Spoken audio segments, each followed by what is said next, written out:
Welcome to this employer overview of Washington's paid family and medical leave.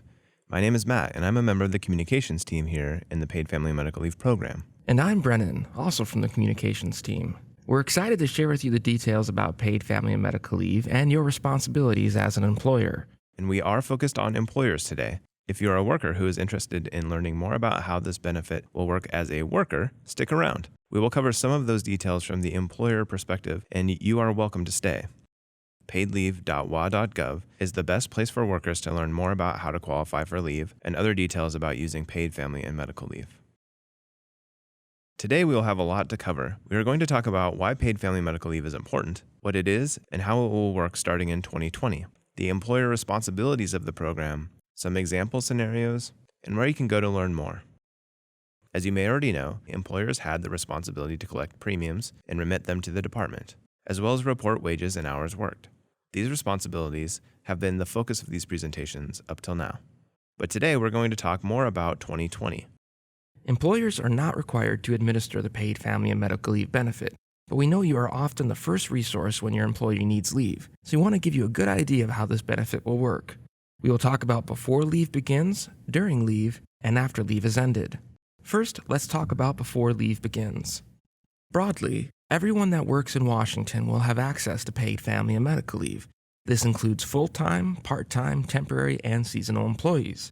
To be eligible for paid family and medical leave, they must work 820 hours in the qualifying period. And it's important to note that the hours can come from multiple employers. So if a worker is working with you 10 hours a week and someone else 10 hours a week, they are accruing 20 hours per week toward their 820-hour eligibility requirement. Next, an employee must experience a qualifying event.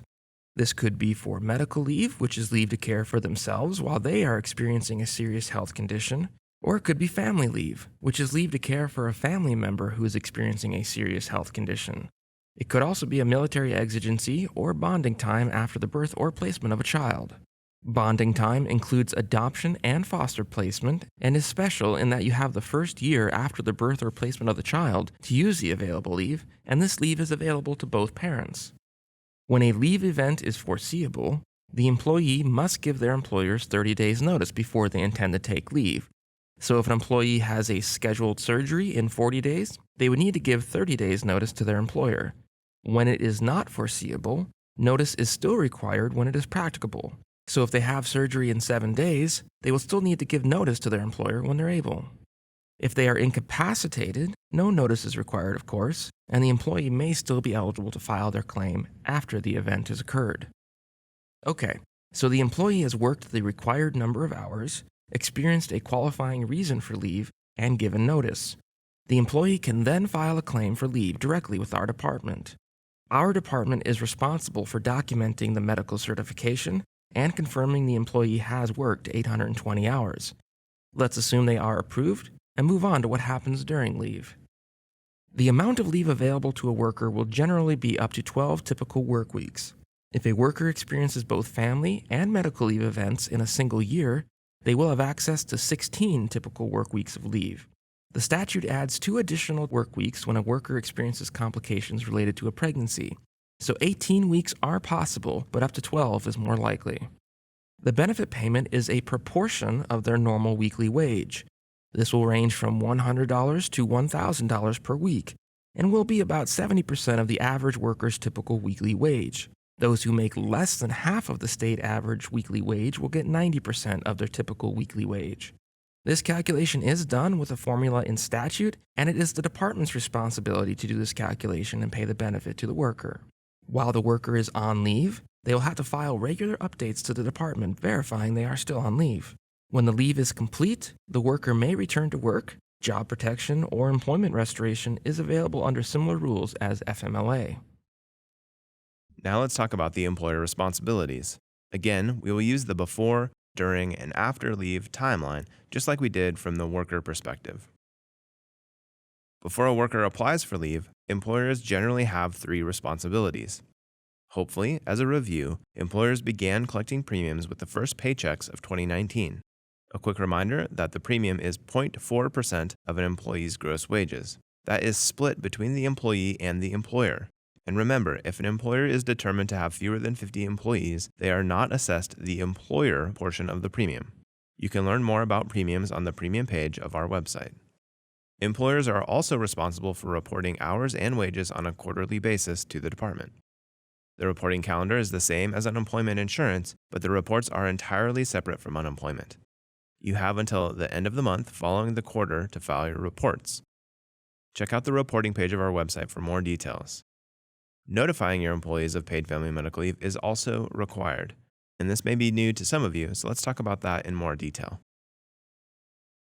Employers have notice requirements for paid family and medical leave.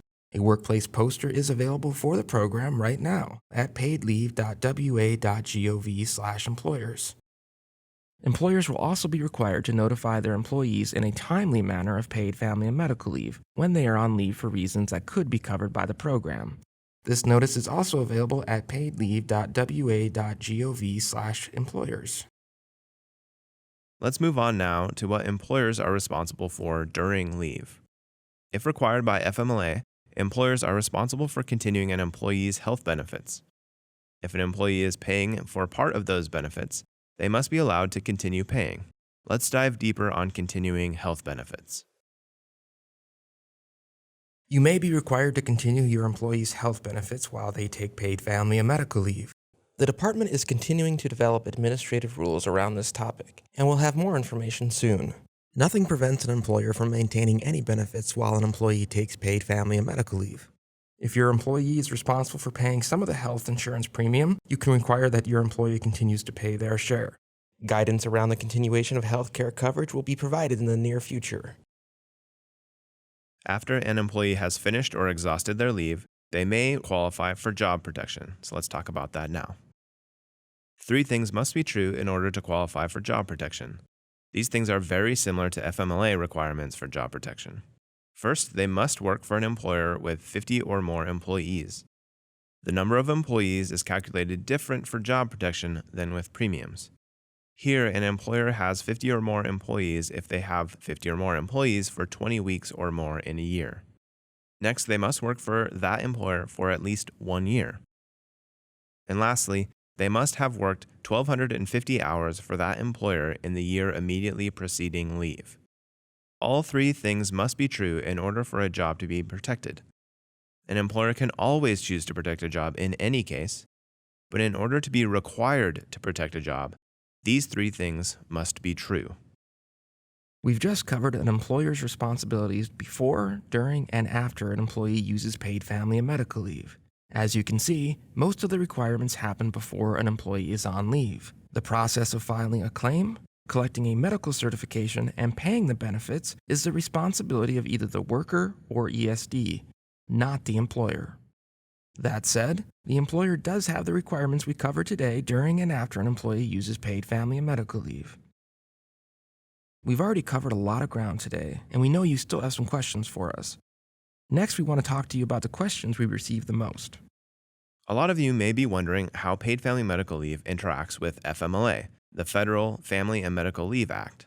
Paid family and medical leave is similar to FMLA, but is entirely separate with some key differences.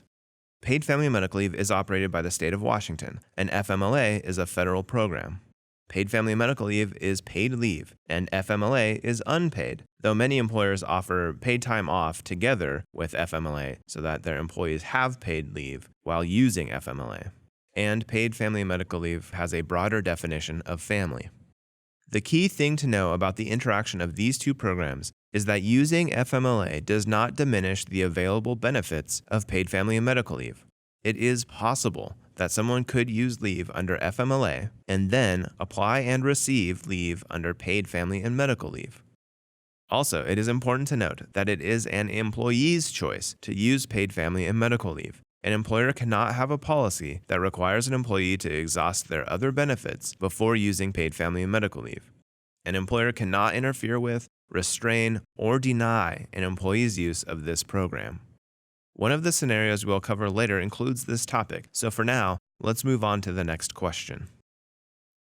We also hear from employers that they would like to support their employees by offering a supplemental benefit to make up the gap between what they would receive from our program and their normal wage. Remember, Paid family and medical leave is a proportion of an employee's typical weekly wage, not 100%. It is entirely the employer's choice to offer supplemental benefits, and they are not required to do so.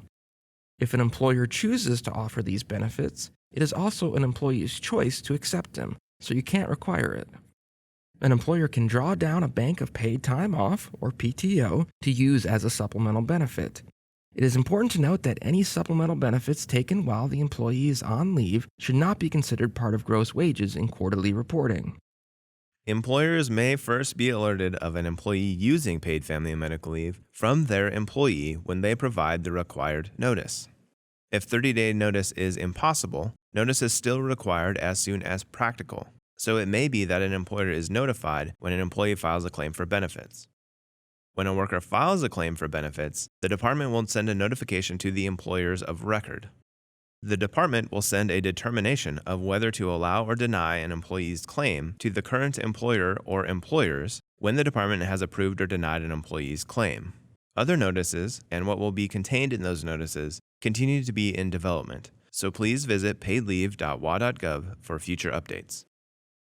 If your business has between 50 and 150 employees, you may be eligible for up to $3,000 in assistance grants to help you cover some of the costs associated with an employee on leave. There are two kinds of funds available. One is $3,000 if you hire a temporary employee to replace an employee on leave for more than 7 days. The other is up to $1,000 to cover additional wage-related costs due to an employee on leave. If you receive up to $1,000 when an employee takes leave and then end up hiring someone temporarily to replace an employee on leave, you can request the difference of what you received, totaling $3,000.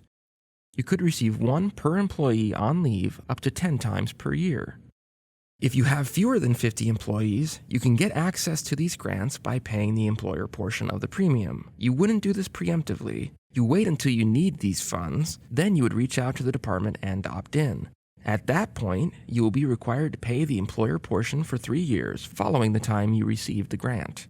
We can imagine having to pay some employees overtime to help cover the time of someone being out on leave or costs associated with hiring a temporary employee, and this part of the program can help. But please note, opting in is not yet available and won't be until 2020. Voluntary plans are available to employers who want to operate their own paid family and medical leave plan outside of the state plan. You could choose to offer paid family leave, paid medical leave, or both in your voluntary plan, and if you only offer one, your employees would be covered by the state plan for the other. And as an employer, you'd be required to pay premiums for that part of the state plan. Importantly, voluntary plans must cover all employees of an employer. So if your current policies only cover executives, for example, you would have to change that and cover all of your employees in order to have an approved voluntary plan. Voluntary plans must meet or exceed the state plan benefits. So if you have benefits you already offer your employees and they meet or exceed the state plan benefits, you could turn them into a voluntary plan by filing an application with our department. Voluntary plans are not necessary if you just want to pay the employee's portion of the premium or otherwise offer additional benefits to your employees. A voluntary plan would only be necessary if you want to operate your own paid family and/or medical leave program.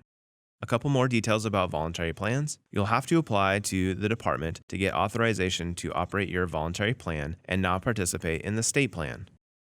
Voluntary plans are in effect the quarter following the approval date, and voluntary plan applications are available now. There is an application fee of $250, and you'll have to get reapproval of your plan each year for the first 3 years.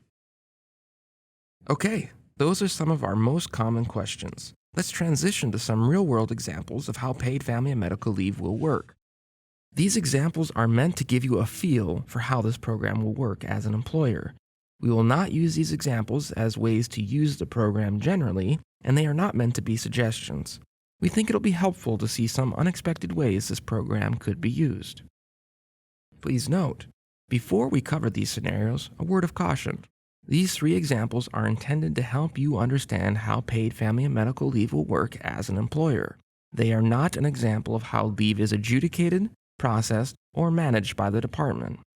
We can't cover every detail in these examples, but we've received many requests from employers to use a real-world scenario to help them learn their responsibilities. These scenarios are built around the idea that one of your employees has come to you and may qualify for paid family and medical leave. Let's start with Tim. Tim works full-time at your large construction company. His grandfather needs 24-hour care for 3 weeks, after which in-home care will be arranged. And Tim already has earned 6 weeks of accrued paid time off from his employer. As Tim's employer, you know that the choice of which leave to use is Tim's. You tell Tim that he can either use his PTO or he can apply for paid family and medical leave. Tim chooses to use his PTO because it's 100% of his pay. None of the protections and benefits of paid family and medical leave are available to him, and Tim could still access paid family and medical leave down the line if he needs to. Tim's story illustrates that while he qualifies for paid family and medical leave, other forms of leave may be more appealing. The choice is theirs. Chelsea works for your medium-sized technology company and is expecting a new child. Chelsea and her partner want to maximize the amount of time at least one of them is home with the new child. She has a few options to choose from as far as taking time off of work to care for her new child. Your company offers 12 weeks of paid leave after the birth of a child. Chelsea also has the choice of using paid family and medical leave. The choice of which program to use is Chelsea's. She chooses to use her employer-paid leave program first. Chelsea works with you to take your company's benefits of 12 weeks. This event qualifies for FMLA, and together you fill out the appropriate paperwork for that program. Once she has exhausted the leave available to her from your company, she transitions to using paid family and medical leave and provides notice to you. Her earlier use of leave from your business does not change the amount of leave she has available through paid family and medical leave, so she intends to take an additional 12 weeks. Chelsea is out of work for 24 weeks in this example. At the end of her paid family and medical leave, Chelsea returns to work, and she qualifies for job protection under the requirements we mentioned earlier. Chelsea's story illustrates that use of leave from other programs doesn't necessarily diminish the leave available to you in paid family and medical leave. Carol is one of your employees at a small retail store, working 20 hours per week and going to night classes at a local college. She lives alone and walks to work and school.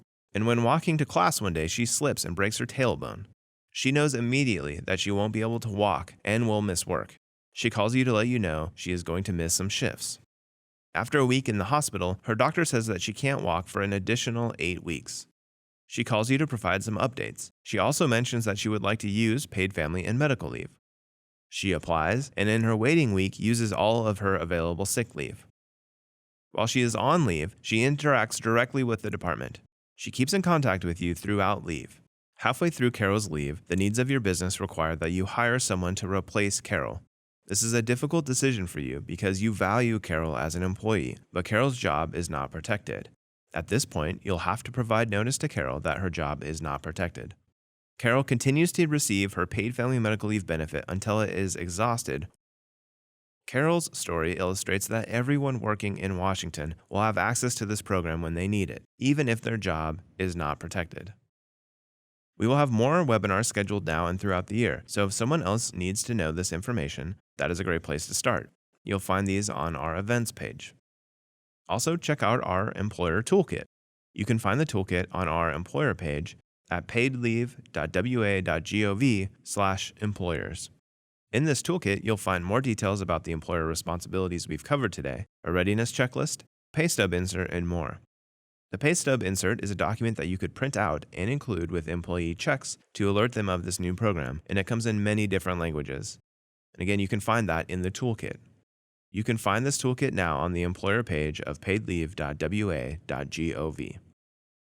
Thank you for making time to learn more about paid family and medical leave. Please contact us if we can provide clarity, assistance, or help you in any way. We want to help you to continue to make Washington a great state to live and work in. Please check out our website for more information or send us an email with your questions. Thank you, and we hope you have a wonderful day.